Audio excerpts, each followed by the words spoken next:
মুখ্যমন্ত্রী police commissioner সত্ত্বেও এখনো পর্যন্ত প্রকৃত দোষীদেরকে গ্রেপ্তার করা হয়।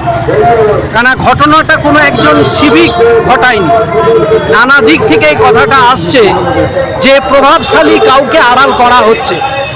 এইটার স্পষ্ট উত্তর পুলিশ কমিশনারকে দিতে হবে, রাজ্যের ডিজি, চিফ সেক্রেটারি, মুখ্যমন্ত্রীকে দিতে হবে। হাসপাতাল এখনো পর্যন্ত তদন্তের ক্ষেত্রে ঢিলেমি হচ্ছে। রবিবার কেন? উনি তো বলছেন এটা হচ্ছে কলকাতা পুলিশ হচ্ছে ওয়ার্ল্ডের বেস্ট।